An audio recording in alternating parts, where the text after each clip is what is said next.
Mystery is my hobby.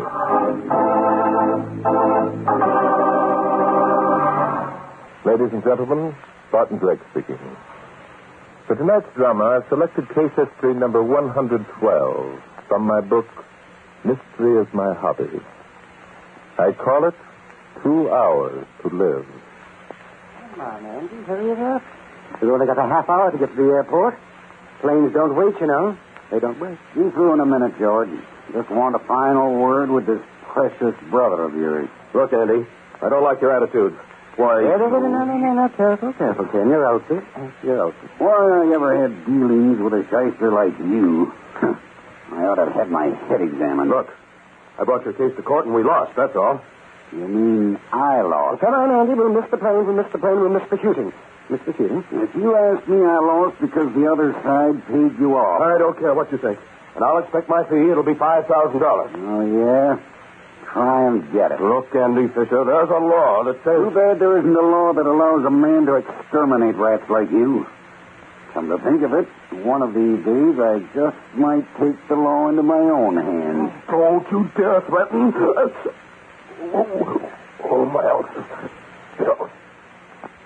Gotta have a bill. And that reminds me, Ken, I refilled your prescription. I have it right here. Give me one, quick. With pleasure, dear brother. With pleasure. Here. Glass. Water.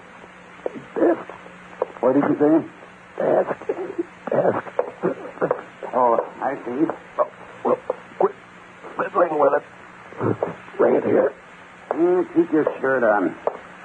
Here. Thanks. Don't mention it. I hope you choke.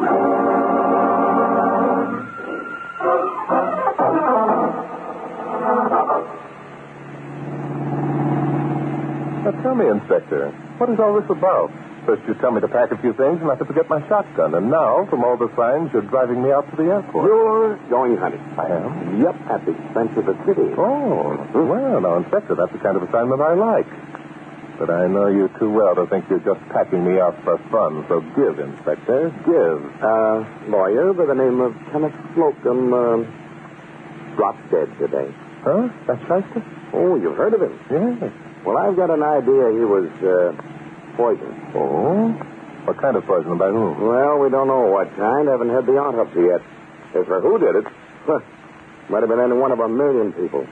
Had a lot of friends, huh? And a brother who didn't like him either. Yeah. Now, this brother and a friend left this morning for Pembroke Lodge. That's a couple of hours northwest of here by plane. I know. Now, I want you to go up there and nose around a bit. See what you can find out. Will you do it? Is the shooting good up there? Oh, the best. Then I'll do it. What are you going to be doing in the meantime? I'm going to have a talk with a Mr. Elliott and his daughter. They were with Slocum when he kicked the bucket. Fine, Inspector, fine. Good hunting. Good hunting. Hey, you're the one who's going hunting.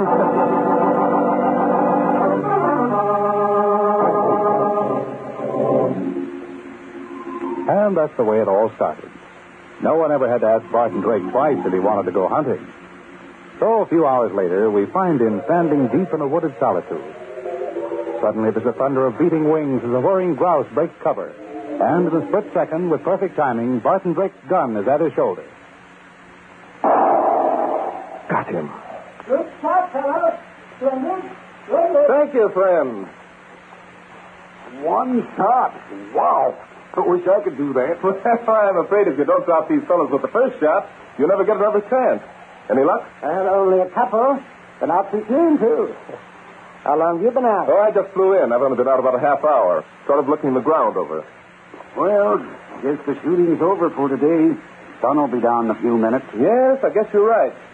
Well, we'd better be starting back to the lodge. Mind if we walk along with you?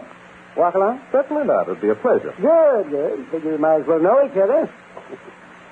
My name's George Slocum. Druggist to trade. Druggist. My friend here is Andy Fisher. Glad to know you, gentlemen. I'm Barton Drake. Oh, howdy. Did you say Barton Drake? Yes. Not the writer. The detective. Yes, I'm afraid I'm guilty. Well, hadn't we better be starting back? Yeah, better head. Well, now, this is interesting, isn't it? It's interesting.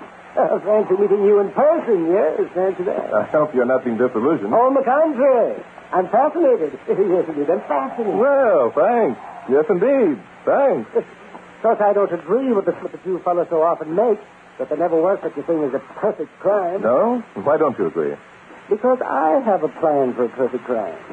A plan that's absolutely foolproof. Yes, it's foolproof. Well, now I'm the one who's fascinated. Go on, my friend. Hey, if it's your brother Ken you're thinking of bumping off, George, let me in on it, will you? I'll be glad to help. Well, yes, that would be a good example. Now, let's suppose that I did want to kill my brother Ken. Just supposing, sir. Do you know how I'd go about it? Do you? No, I haven't the faintest idea. Well, I would arrange a hunting trip. Just such a hunting trip as this. I'd bring Ken along, we'd go shooting together. I'd stop to tie him a shoe or something and drop behind him, and then, when he wasn't looking, I'd shoot him in the back. Claim it was an accident. There now, what's wrong with that? Ask you what's wrong with that? What are you laughing at, Mr. Joe? My dear Mr. Slocum, it's as full of holes as your poor brother would be if those slotchun slugs were in his back. It is? Yes, of course it is. Well, that trick is tried at least 10 times every hunting season. And they never get away with it, eh? No, certainly not. Well, why couldn't I? What's wrong with it? Well, in your case, Mr. Slocum, you just read. And you made it in front of two witnesses, Mr. Fisher here and myself. That would be remembered most assuredly after the crime. Also, in such cases, we always look for a motive. A bit of investigation would turn one up in your case, I'm sure. Mr. Slocum, if you're contemplating the murder of your brother, I sincerely advise you against that method. Because, in a sense, you've already made your confession. Well, I'm afraid Mr. Drake is right, George. We'll have to figure out some other way to kill him.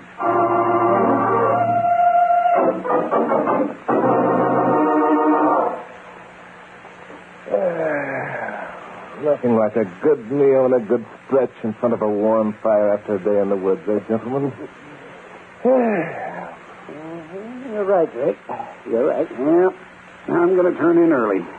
Want to get at those birds by sunup. Drake, forget about what I said this evening, will you? I said I'd like you to forget about it. Oh, yes, you mean your plan for the perfect crime? Yes, I was talking through my hat. Talking through my hat. You know, you interest me a great deal, Mr. Slocum. A man doesn't think criminally without some good and sufficient reason. Civilization has gentled people over the ages to the point where murder is the last resort. Except, of course, in crimes of passion. Yes, I know. And I repeat, I was talking through my hat. Mm-hmm. You must hate your brother tremendously, Mr. Slocum. Oh, not any more than a dozen other people. Which I'm proud to be one. Oh, do you mind telling me why? As long as we've gone this far, Mr. Drake, you might as well know the rest. That is, if you care to listen. I believe I brought up the subject. Well, George's brother, Ken Slocum, beat him out of his entire inheritance. Every bottle of pills and every dollar. Bottle of pills? Yes, their dad used to own a drugstore. Ken, the older boy, studied law, while George here studied pharmacy in order to carry on in the old man's footsteps. Suppose you let George tell it. Sure. Well, my father was confined to his bed for the last 2 years of his life. Last 2 years. And Ken, being the oldest and a lawyer, was given the control of his business. I carried on in the store. Yes, indeed, I carried on. Mm-hmm. Your father, of course, had made a will. Yes, he had. And he had given me to understand that in the end, the drugstore was to be mine. Well, that's quite understandable. But, well, now, I'm only guessing, but, when the elder Mr. Slocum finally died, you discovered that a new will had been made, disinheriting you completely. Yeah, that's right. That's right, exactly. The beneficiary, naturally, being your brother Ken. And leaving me $1. And a job as prescription clerk in the drugstore that rightly belongs to me. Yes, indeed, belongs to me. Yes, that's easy. Now you understand what I meant, don't you, Mr. Slocum, when I said that if you killed your brother, a bit of an investigation would turn up a motive. Many men have been slain for less. Well, this has been an interesting discussion, gentlemen, especially in view of the fact that, perhaps you don't already know, that your brother Ken, Mr. Slocum, died early this afternoon. Ken? Dead? Yes. Well, what do you know? Good Lord. Ken? Well, it's 8 o'clock. I suggest that you both go to bed and get a good night's sleep. Because in the morning, Mr. Slocum, I'm going to ask you to go back to New York with me. I'm quite certain that the good Inspector Danton will want to arrest you for your brother's murder.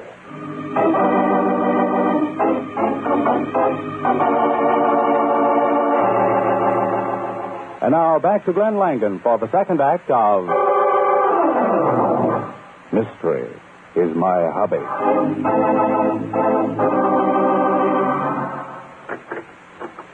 Oh. You, Inspector Dan. Yes, Oscar. Have the Elliots arrived yet? Yes. They're waiting in Mr. Slocum's office.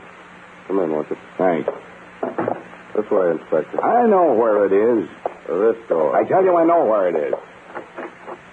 Father, it's Inspector Dutton.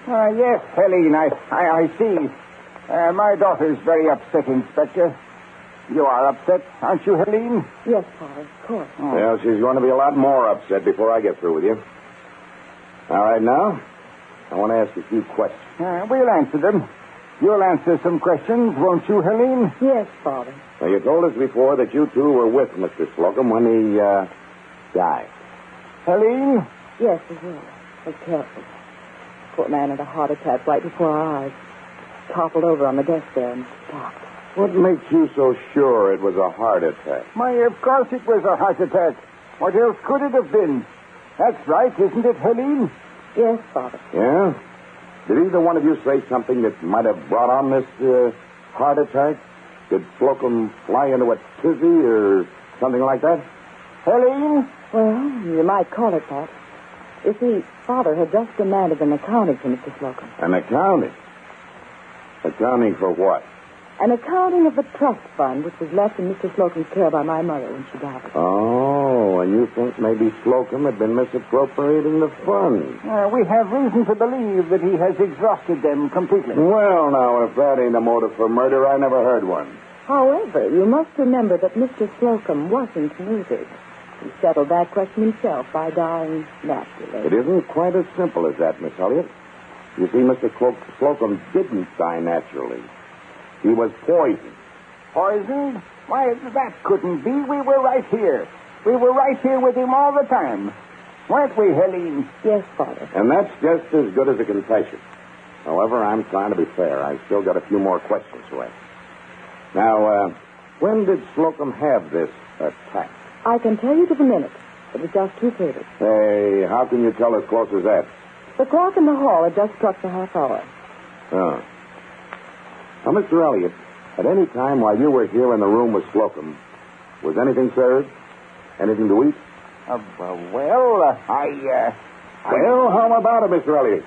Helene? I'm afraid not, Inspector. Nothing was served. Did you have any drinks? No, Inspector, not a thing. The meeting was strictly business. Did either of you offer Slocum a cigarette? Maybe lit a fresh cigar. The fact is, Inspector, I did offer Mr. Slocum a cigarette. Huh. Now we're getting somewhere. But he refused it. He said he didn't smoke. Now, think this over very carefully, Miss Elliott. Your answer will prove whether this is suicide or murder. Yes, Inspector, I'll do my best. The autopsy shows that Slocum had ulcers. Now, did he at any time in your presence, and particularly just before he died, did he put his hand to his mouth or take a pill of any kind? I'll answer that. No. You're absolutely sure? Helene? Father's right, Inspector. He didn't. Inspector Denton, why all this fiddle-faddle? Mr. Slocum died of heart failure. That's what I think. And I'm glad he did. And I think you're lying. That's what I think. Come on, I'm taking you both down to headquarters and sweat the truth out of you. I'm arresting you both for murder. Just 8 o'clock.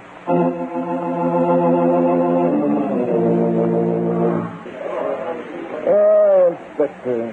To sate the jaded appetite of a tired and weary man, there's nothing like a plate of good old Mrs. McClarski's goulash.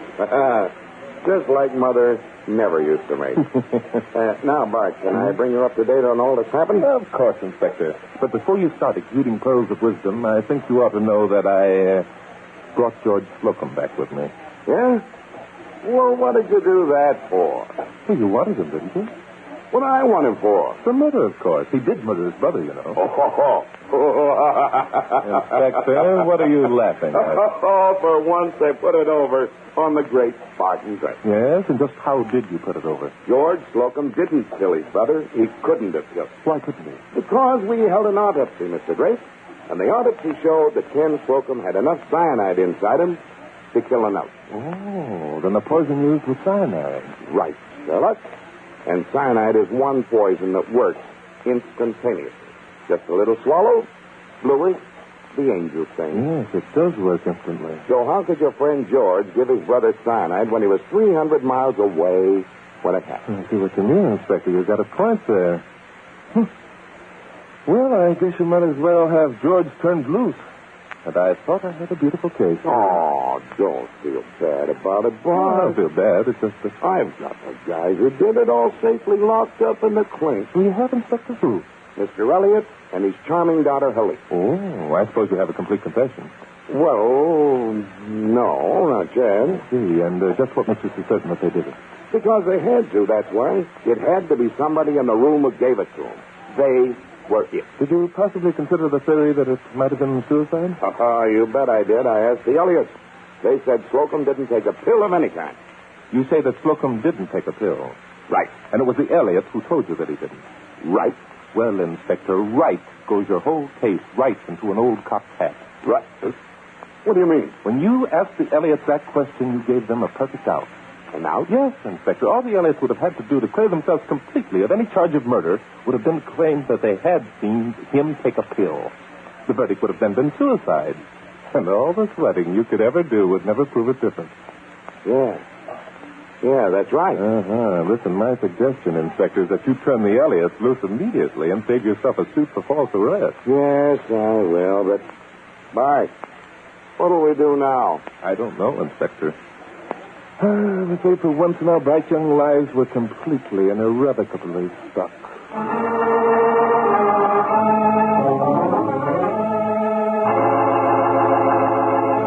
And now back to Glenn Langan for the third act of Mystery is My Hobby.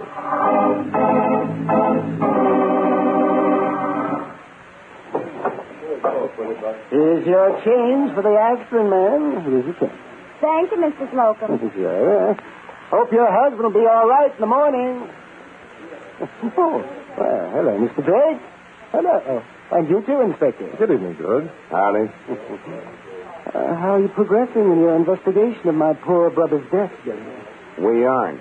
Oh, no, isn't that just too bad? That's just too bad. Well, the signs you should be the murderer, George. Yes, I know. Really, it's a good thing for me that I was far, far away when it happened. Now, isn't it? I say, isn't it? I'll say it is. By the way, George, when did you last see your brother alive? Why, at 8:30 a.m. yesterday, yes, that's when it was, Andy Fisher and I dropped by his house just before we left for the airport. At 8:30 in the morning? Mm-hmm. That must have been about it. We just caught the 9 o'clock plane, and my brother lives exactly a half hour from the airport. Just a half hour. Just why did you call on your brother so early, George? Well, Andy wished to see him on business, and I wished to deliver a prescription he'd ordered. Prescription? Ken had ulcers for his brother, suffered terribly. What was in that prescription, George? Well, sodium bicarbonate, 10-grain tablets. They're very commonly used for intestinal disorders. They're excellent. Oh, they're really excellent. Yes, I know. Did your brother by any chance take one of these tablets while you were there yesterday? Yes, I believe he did. He had an attack, in fact. I gave him one, and Andy handed him a glass of water. I remember distinctly that I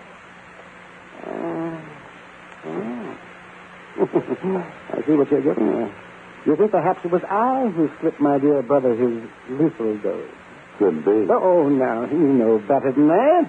I left my brother's house at 8:30, and I was out shooting 300 miles away when my brother died. Oh, no, I'm afraid you can't pin this one on me. No, indeed. You might have slipped a poison pill in with the others, and he didn't take it until later. That might have been true, Inspector, except for the fact that 2 witnesses have sworn that Ken Slocum positively did not take a pill just before he died. Well, that alibi of his is entirely too good to suit me. Yes, I agree with you, but still, you can't break it down, Inspector. So come on, let's be on our way. I don't think we can accomplish anything further by staying here. Well, I'd like to have an ice cream soda. You'd like to... All right, go ahead. I'll wait for you in the car. Oh, sure. You sure you don't want one? On top of that goulash, Inspector, what are you trying to do? Kill me?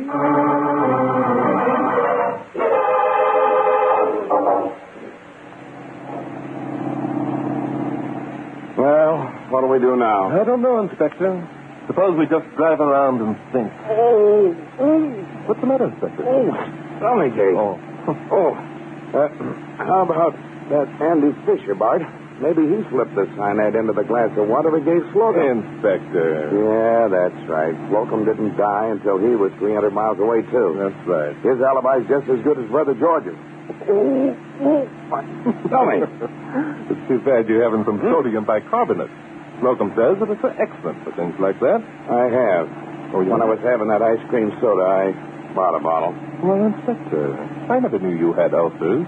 Well, that ain't nothing I'd rave about. Well, as long as you have them, you might as well take one. Yeah, I think I will. You better give me one, too. Mrs. O'Farrisky's goulash wasn't quite up to par tonight. Well, I guess we might as well turn in, Inspector. We've been chasing around for 4 hours now, ever since we left the drugstore, and we aren't any nearer to a solution than we were before we started. Yep. This is the worst case I ever tackled. The coroner must be wrong. He must have done an autopsy on the wrong corpse. I wish I could believe that, Inspector. If it just hadn't been cyanide, something else that didn't act so quickly. Oh. Why, what's the matter? Still got a stomachache? Yeah, I have. That pill you gave me didn't do me much good. Well, why don't you take another? Well, maybe I'd better at that. Give me the bottle. Here. Big things, are they? Sodium bicarbonate, 10 grains. Oh, smoke. What's the matter? Anything wrong with them? Inspector, turn around. Huh? We're going back and arrest George Slocum for murder. Bart, are you crazy? You said No, yourself wait a minute. Don't turn. We'll send somebody else out to do that. You'd better get us down to headquarters as fast as you can drive this wreck. Hurry, Inspector, hurry. Okay, you're the doctor. I only wish I were. And if we don't get a doctor and a stomach pump in the next few minutes, we've got just 2 hours to live.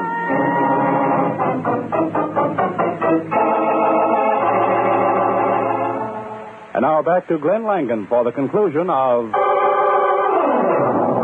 Mystery is My Hobby.